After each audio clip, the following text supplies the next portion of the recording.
I pull up, you know I be moving. Moving the floor when I'm cruising. The money I'm speaking is fluent. All of my business booming. Stacking my cash in abundance. Yo les postos, bienvenue dans cette nouvelle vidéo. Qu'arriverait-il au Paris Saint-Germain et qu'est-ce qui se passerait s'il y avait encore une nouvelle élimination en quart de finale de Ligue des Champions le 12 août prochain contre l'Atalanta Bergame? Quelles seront les conséquences? L'après? Le projet serait-il détruit? Ou on resterait toujours sur la même ligne de conduite et rien ne changerait? Donc ce qu'il faut savoir, c'est que, comme vous le savez, s'il y a élimination, ce sera pas la faute de Thomas Tuchel. Je m'expliquerai plus tard dans la vidéo. C'est vrai que ça peut vous paraître curieux que moi je dise ça, mais ce ne sera pas la faute de Thomas Tuchel si le Paris Saint-Germain se fait éliminer. J'expliquerai pourquoi. Donc ce qu'il faut savoir, c'est que le Paris Saint-Germain, sous l'ère QSI, n'a jamais atteint une demi-finale de Ligue des Champions. Quand ils sont arrivés en 2011, Nasser Al-Khelaifi nous a expliqué que l'objectif du club était de gagner cette Ligue des Champions sous les 5 ans, c'est-à-dire avant 2016, chose qui n'a pas été faite. Il n'y a même pas eu une finale ni une demi-finale. Donc comme vous le savez, pour moi, l'argent fait le bonheur dans la vie en général, mais peut-être pas dans le football. Ça peut te permettre de faire quelque chose. Il ne faut pas oublier que Chelsea a mis 10 ans pour la gagner avec les gros investissements de M. Roman Abramovich. Donc le Paris Saint-Germain, c'est sûr qu'il va falloir peut-être aussi attendre un petit peu. En tout cas, passer des caps. Au moins atteindre une demi-finale, c'est vraiment l'objectif. Et qu'on le veuille ou non, avec tout le respect que j'ai pour l'Atalanta Bergame, parce que eux aussi, ils arrivent sans pression, avec quelques blessés de haute importance, notamment Ilić. Ce qu'il faut savoir, c'est que eux, c'est leur première participation en Ligue des Champions, donc leur premier quart de finale, logiquement. Donc si Paris, et je l'espère, passe les demi-finales de la Ligue des Champions, ce sera entre guillemets normal, malgré les absences de Layvin Kurzawa et peut-être de Kylian Mbappé, avec aussi un manque d'intensité par rapport à l'Atalanta Bergame qui, elle, a repris son championnat il y a 1 mois et demi maintenant. Très grosse attaque, 96 buts marqués, l'une des meilleures défenses d'Italie, l'une des meilleures attaques d'Italie. Donc c'est une équipe à respecter. En soi, le Paris Saint-Germain n'a pas le droit à l'erreur, n'a pas le droit de se faire éliminer. Si Paris gagne la Ligue des Champions, très bien, c'est l'objectif du club. Et en soi, si tu regardes un petit peu le parcours du Paris Saint-Germain, qui est entre guillemets un club de poisse, on va pas se rappeler des matchs contre la Corogne en 2000 où tu mènes 3-0 et que tu perds 4-3, on va pas revenir sur le match en 97 de Coupe de France contre Clermont, une équipe de CFA à l'époque, où tu te fais revenir 4-4 si je me trompe pas et que tu perds au tir au but. On va pas revenir sur la remontada du FC Barcelone ainsi que Manchester United. Nous sommes un club un petit peu poisseux.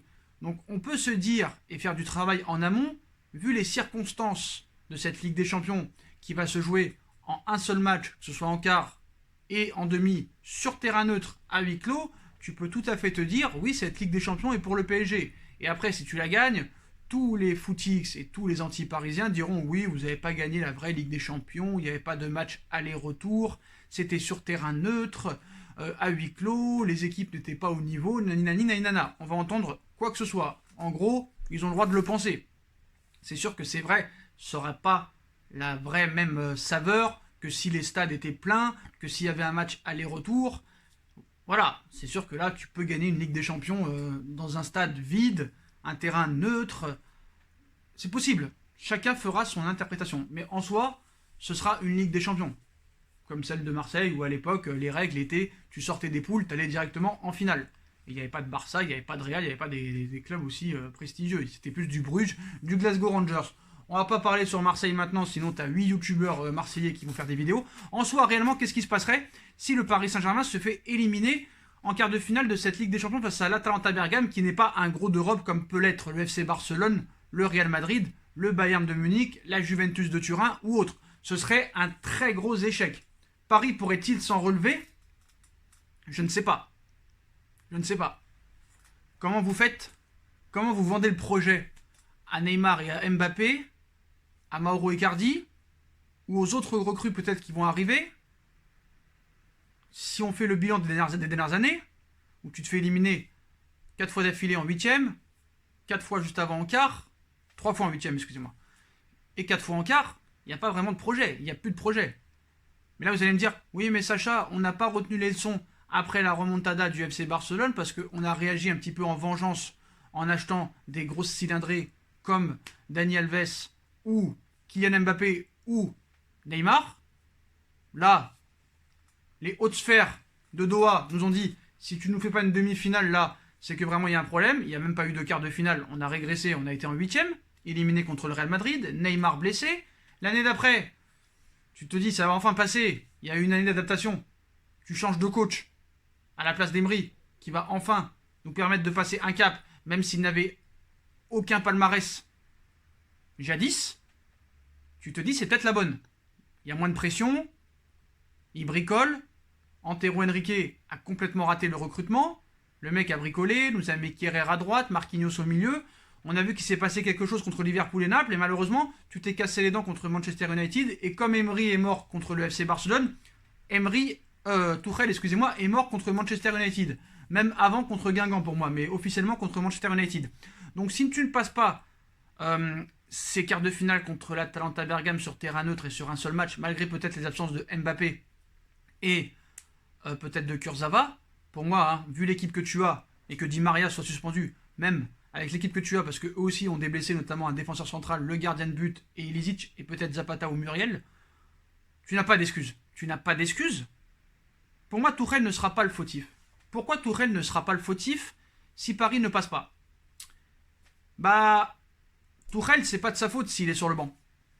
Si on choisit de mettre un incompétent à un poste, ce n'est pas la faute de l'incompétent, c'est la faute de celui qui l'a mis. Si les policiers, ou les juges, la justice, laissent les violeurs en liberté, laissent les voleurs en liberté, laissent les escrocs en liberté, ce n'est pas de la faute de ces gens-là s'ils sont en liberté. C'est la faute du juge et des magistrats qui leur ont permis d'être en liberté. Tuchel, qu'est-ce qu'il fait, lui? On l'a mis sur le banc. Donc c'est les personnes qui l'ont mis sur le banc qui seront les premiers responsables. C'est-à-dire le cheikh Al-Tamim, qui sera le premier responsable s'il y a cette élimination. Que je n'espère pas, bien sûr. Je souhaite la qualification du Paris Saint-Germain. Deuxième fautif, Leonardo, en nous expliquant que le mec voulait arriver avec les pleins pouvoirs. Le mec arrive en 2019, on lui laisse Thomas Tuchel. Vous connaissez l'incompétence des dirigeants du Paris Saint-Germain, hors Leonardo pour l'instant. Parce que quand tu prolonges Laurent Blanc, alors que ton objectif c'est d'être en demi-finale de Ligue des Champions et tu le prolonges avant l'écart, c'est une forme d'incompétence. Quand tu ne vires pas un coach qui se fait éliminer contre les U18 de Manchester United après avoir gagné 2-0 à l'aller, de se faire éliminer en quart de finale de Coupe de la Ligue contre Guingamp, qui est relégué et qui est dernier à l'époque, se faire battre en finale de Coupe de France face à Rennes en menant 2-0 et se faire remonter 2 buts partout, qui est 10e de Ligue 1 à l'époque, et que tu le prolonges d'une année en plus, même si la prolongation avait été faite en amont avant Manchester, c'est une grosse forme d'incompétence. Al-Khelaifi, au niveau sportif, est un incompétent, contrairement au niveau marketing et merchandising. Le prince cheikh Al-Tamim, Leonardo et d'autres spécialistes ou pseudo-spécialistes qui le connaissent nous expliquent qu'il connaît le football. Mais qui a la preuve de ça? Même en commentaire, on nous dit « Sacha, t'inquiète pas, le cheikh Al-Tamim connaît très bien le football. » D'accord? Est-ce que le cheikh Al-Tamim t'a dit à toi qu'il connaît le football? Qu'est-ce que tu en sais réellement? Il a l'oseille. Le groupe QSI, Qatar Sport Investment, a l'oseille. Mais moi, si je suis multimilliardaire et que je veux me lancer dans la musique, mais que je n'y connais rien, il va falloir que je prenne des gars quand même pour me mettre en route et lancer mon projet. Mais si je connais des gens qui sont incompétents et que je mets des gens incompétents en place, ce sera moi le fautif. Ce ne sera pas les mecs que j'ai mis en place pour ce projet. Donc qu'est-ce qui va se passer? Bon bah c'est sûr et certain que si tu te fais éliminer en quart de finale de Ligue des Champions, Tuchel sautera automatiquement, je l'espère en tout cas.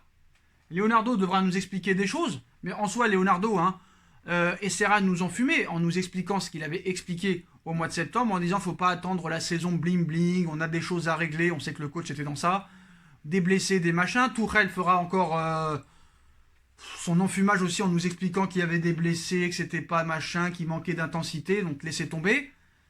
Et le projet ce sera quoi après? Moi je crains l'insurrection dans la minute. Dans la minute. Mais je pense que là maintenant il y aura toute une stratégie à revoir. C'est-à-dire qu'il faudra arrêter d'acheter des stars, chose qui a déjà été faite depuis que Leonardo est arrivé, mais il faudra arrêter de surpayer des stars. Il faudra changer le projet. Alors je sais qu'ils ont une Coupe du Monde 2022 qui arrive, qui doivent vendre quelque chose, qui doivent vendre une vitrine. Si c'est vraiment ça, c'est la preuve qu'ils n'en ont rien à faire du Paris Saint-Germain. Et qu'en soi, ce n'est pas très grave. Tout ce qui s'est passé contre United et Barcelone et de se faire éliminer contre Atalanta, pour eux, ça ne sert, ils s'en tapent. Tant qu'ils ont Neymar, Mbappé, Icardi et peut-être une recrue ou deux d'ici 2 ans, pour eux, ça va. Ils ont eu Beckham, ils ont eu Zlatan, ils ont Neymar, ils ont Mbappé, ils ont Icardi, ils ont la ville de Paris, ils se disent c'est bon pour vendre ma Coupe du Monde. Mais en soi, si c'est vraiment ça, c'est vraiment une honte. Et si vraiment ils aiment le Paris Saint-Germain, il faudra revoir la stratégie, ne plus surpayer déjà des joueurs en salaire, ne plus surpayer des transferts de joueurs qui ne servent à rien. C'est pour ça que Leonardo, je suis d'accord avec lui, qu'il ne soit pas d'accord pour mettre les 80 millions d'euros sur Milinkovic-Savic, malgré que ce soit un joueur très très fort. Il faut rappeler quand même, à 25 ans, il a 0 match, j'ai bien dit 0 match de Ligue des Champions. Il n'y a jamais participé. Et comme je vous l'ai dit, ça ne se bouscule pas au portillon pour l'acheter. Sinon, je pense que ça ferait belle lurette qui serait au Real, au Barça ou au Bayern. Pour revenir à ces clubs-là, il faut aussi instaurer une nouvelle autorité et une nouvelle stratégie dans ce club. Je suis désolé. Qu'est-ce que fait le Real Madrid et le Bayern de Munich quand il n'y a pas de résultat? L'entraîneur dégage.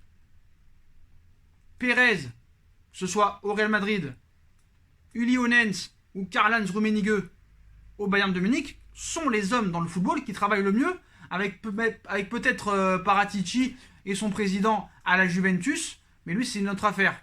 Mais ces gens-là, c'est ceux qui travaillent le mieux, parce que leur stratégie c'est quoi? Tu gagnes, tu restes, tu gagnes pas, tu pars. Peu importe ce que tu as fait dans le passé. On l'a vu avec le Real, on le voit avec le Bayern. Tu gagnes pas, tu dégages. Vous avez bien vu contre l'Ajax, le Real Madrid, hein, Scolari, quand il a perdu, il n'a même pas fini la saison. Ils ont mis Zidane directement. Ancelotti, qui avait gagné la Ligue des Champions en 2013, a sauté l'année d'après. Benitez, qui finit premier des poules en Ligue des Champions en 2015, saute. Parce qu'en championnat, ça n'allait pas. C'est comme ça qu'il faut faire. Et là, en commentaire, vous allez me dire, parce que je sais qu'il y a eu des commentaires comme ça dans les vidéos précédentes, oui, Sacha, est-ce la bonne stratégie de changer l'entraîneur tous les 2 ans? Mais on n'en a rien à faire. Nous en avons que faire. C'est comme ça que doit marcher une entreprise et un club de football. Tu gagnes, tu restes, tu gagnes pas, tu dégages. Pourquoi on laisse des deuxièmes chances à des entraîneurs et en plus à des incompétents? Le Real Madrid, quand tu foires en Ligue des Champions, que tu t'appelles Carlo Ancelotti ou Scolari, c'est la même chose. Au Bayern de Munich, que tu t'appelles Kovac ou Ancelotti, c'est la même chose. Ces gens-là aussi ont viré. Et nous avons gardé Emery, alors qu'il n'a même pas fini champion de France de Ligue 1 malgré un Monaco exceptionnel, qu'il a perdu contre le Barça 6-1 malgré que ce soit la plus grosse honte du football et le plus gros vol de l'histoire du football. Paris a été en dessous de tout lors de ce match. Et on lui laisse une deuxième chance alors qu'il n'a pas été champion de France et qu'il a fini en 8e de finale de Ligue des Champions après avoir gagné 4-0 à l'aller et perdre 6-1 au retour. On change de coach, d'accord? On prend encore un coach qui n'a aucune expérience et qui n'a jamais rien gagné à part une Coupe d'Allemagne. Pareil, lui, se fait éliminer en 8e de Ligue des Champions. C'est-à-dire que tu régresses encore de plus en plus contre une équipe réserve de Manchester United et qui, en plus, se fait éliminer en quart de finale de Coupe de la Ligue, même pas en finale, en quart contre Guingamp et perd en finale de Coupe de France contre Rennes. C'est-à-dire que là, tu n'arrives même plus à gagner la Coupe de France, tu n'arrives même plus à gagner la Coupe de la Ligue. Et tu laisses une deuxième chance encore à un incompétent, soi-disant parce que c'est le prince qui l'a choisi, donc je me mets à la place du prince, c'est moi qui t'a choisi, pour mon orgueil, pour ma fierté, je ne peux pas me permettre d'avoir tort. Non, non, non, on garde des incompétents. On les garde, on les garde, on les garde. Je sais, hein, les pro-Tourelle vont venir nous voir, tu connais rien. C'est toi exactement qui n'y connais rien. Si tu défends des gens et cette politique de garder des entraîneurs qui perdent, tu n'es pas supporter du Paris Saint-Germain. Tu es un perdant. Il faut dire la vérité, tu es un perdant si tu es défenseur de Unai Emery et de Thomas Tuchel et de tout autre coach incompétent qui n'arrive pas non seulement à faire passer des caps en Ligue des Champions et en plus à gagner. Il faut déjà une stratégie de centre de formation. Faire confiance au centre de formation si tu n'arrives pas à gagner avec des stars. Il faut changer de stratégie. Donc c'est bien ce qu'a fait le Paris Saint-Germain là ces dernières semaines. Ils ont retenu les dossiers Kwasi et Aouchiche. On a vu que M. El Shaddai Bichabou, que Gassama, que Pembele, que Kalimwendo, que Francky et beaucoup d'autres que j'oublie ont signé. Il va falloir faire aussi ça tout le temps. J'espère que Kay Ruiz va prolonger aussi, parce qu'avec un très grand coach, tu peux faire quelque chose. Leonardo aussi sera coupable, parce que quand tu arrives avec les pleins pouvoirs et que tu dis c'est moi qui décide, tu dois intégrer ton entraîneur, chose qui n'a pas été faite. Son premier choix, vous le savez, c'est Massimiliano Allegri. Allegri, ça fait 1 an qu'il attend dans son bureau d'être entraîneur du Paris Saint-Germain. Malheureusement, pour lui, Leonardo, ça risque de lui filer entre les doigts, parce qu'on a vu que Conte a eu des propos face à ses dirigeants un petit peu nauséabondes, et que l'Inter veut s'en séparer. Apparemment, Allegri serait le premier choix. Allegri acceptera-t-il d'aller à l'Inter de Milan, ou refusera-t-il pour aller au Paris Saint-Germain? Si jamais Allegri va à l'Inter de Milan, ce sera la faute de Leonardo, parce que tu n'as pas su instaurer ton autorité. Tu devais, avant de revenir, dire c'est moi qui décide, je veux venir avec mon coach, avec mes joueurs. Chose que tu n'as pas fait. Chose que tu n'as pas fait. Ne me mettez pas la crise sanitaire en excuse. C'est 10 millions d'euros les indemnités de Thomas Tuchel. Donc c'est rien. C'est rien. C'est pour nous 10 centimes. Faut arrêter de se mentir. Donc maintenant, changez de stratégie. L'entraîneur qui ne gagne pas en Ligue des Champions, dès qu'il se fait éliminer, il doit sauter et prendre un autre. Comme le fait le Bayern, comme le fait le Real. C'est pas pour ça qu'il ne gagne pas des Ligues des Champions. Palmarès du Real depuis 2014. Combien de Ligue des Champions? Je vous laisse me dire en commentaire. Le Bayern, ça atteint toujours les demi-finales minimum. Ils en ont gagné une en 2013. Ils ont fait une finale en 2011. Et depuis l'histoire, ça en gagne, ça en gagne. Donc faire confiance au centre de formation, instaurer un nouvel organigramme, un directeur sportif qui est Leonardo, un très grand président qui ouvre sa bouche, parce que Leonardo ne peut pas tout faire dans ce club. Défendre le club, faire des recrues, les prolongations et les fins de contrat et tout ça. Il ne peut pas tout faire. Donc un président style à la De Laurentiis, Florentino Pérez, Karl-Heinz Rummenigge ou Louis Nicolin à l'époque, ou peut-être Nolito de la Lazio ou Marotta de l'Inter de Milan, ça te ferait un directeur sportif compétent, un président compétent, Blanc, directeur général, c'est très bien, et que le prince mette un peu d'eau dans son vin. Tu gagnes pas en Ligue des Champions, tu te fais éliminer en 8e ou en quart, tu dégages. C'est ça qu'il faut faire. Faire confiance aussi au centre de formation, et ainsi d'arrêter d'acheter des joueurs 80 millions qui en vaut en réel 20 millions. Voilà ce qu'il faut faire, même si Paris ne passe pas. Même si Paris passe, pardon. Même si Paris passe, il faut faire plus que ça. Après, tu pourras continuer à acheter des stars si tu te qualifies, c'est-à-dire que ta stratégie, elle marche. Mais si ça ne marche pas, c'est ce qu'il faudra faire. Donc voilà, à un moment donné. Mais ce serait une très grosse honte, je suis désolé, de se faire éliminer contre l'Atalanta Bergame. Parce que vous savez que Doha se fixera sur le nom. Parce que contre le Barça et contre le Manchester United, quoi qu'il en soit, c'est 2 grands clubs. C'est 2 très grands clubs. 2 des meilleurs clubs du monde. Ils font partie du top 5 des meilleurs clubs du monde. Donc Doha, en soi, ils se disent, oui, tu as perdu contre le Barça, contre Manchester United, malgré une remontada honteuse 2 fois. C'est United et le Barça. Mais là, de te faire battre sur un match contre l'Atalanta Bergame, avec tout le respect que j'ai pour eux, ils en ont rien à foutre, Doha, qu'ils aient marqué 98 buts en Serie A, ils en ont rien à foutre. Eux, ils vont retenir le nom Atalanta Bergame. Et ils ont de la chance, tous ces dirigeants, que les anciens supporters, les Supras d'Auteuil, les Tigris de Boulogne, qui ont été dissous en 2010, parce qu'ils se tapaient entre eux, donc logiquement sanctionnés, ils ont de la chance que ces supporters-là ne sont plus au Parc des Princes. Parce que, à part les ultras, et encore, il y a des choses à dire sur les ultras, j'ai jamais entendu un Emery d'émission. J'ai jamais entendu un Thomas Tuchel d'émission. Je trouve que nous avons des supporters vraiment qui ne sont pas assez exigeants envers leur club. Regardez l'ambiance, je vous invite à aller voir des anciens matchs du Paris Saint-Germain jusqu'à 2010, où il y a une ambiance exceptionnelle dans le stade, et dès qu'un coach fait de la merde, ça a été le cas avec Guy Lacombe, avec Laurent Fournier, avec Paul Le Guen, avec Luis Fernandez, démission, quand ça marche pas. Ça, on l'entend plus. On l'entend plus. T'as quelques sifflets des fois, mais pas grand-chose. Pas grand-chose. Voilà. Donc, en aucun cas, ce sera la faute de Tourelle, parce que Tourelle, on lui a fait confiance, il n'est pas digne de cette confiance, et on le laisse en poste. Donc voilà, les postos, je ne vais pas rester 1 heure sur cette vidéo, sinon ça prendrait trop longtemps, mais je pourrais parler pendant des heures. Mais voilà pour moi la stratégie qu'il faut faire. Si jamais Paris ne passe pas en quart de finale de Ligue des Champions, faire sauter l'entraîneur dans la minute qui vient, arrêter de surpayer des stars 60 millions alors qu'ils en valent 20, mettre une autorité, un vrai président qui accompagne Leonardo, et en expliquant une nouvelle stratégie que maintenant, notre objectif tous les ans, c'est de faire les demi-finales de Ligue des Champions. Si tu n'y arrives pas, tu dégages, comme le Real et le Barça, comme le Real, la Juve et le Bayern de Munich. Faire confiance au centre de formation et faire des recrutements malins. C'est ça qu'il faut faire. Et même si tu passes, il faudra aussi le faire. Voilà les postos, j'ai craché ma Bible. Dites-moi en commentaire ce que vous en pensez réellement. Est-ce que vous êtes d'accord avec moi? Je pense que c'est la seule solution. Voilà, les pros Tuchel, pas la peine de dire des choses insensées, sinon moi je vous bloque, menteur, machin, tout ça, ça ne veut rien dire. Si vous n'êtes pas d'accord, au moins dites-le avec des arguments. Voilà les postos, n'hésitez pas à commenter en masse. Voilà, chacun son avis tant que c'est dans le respect. Je compte sur vous pour bombarder la barre de like. On like, on partage, on commente, on s'abonne, on active la petite cloche pour être tenu au courant des vidéos qui vont sortir.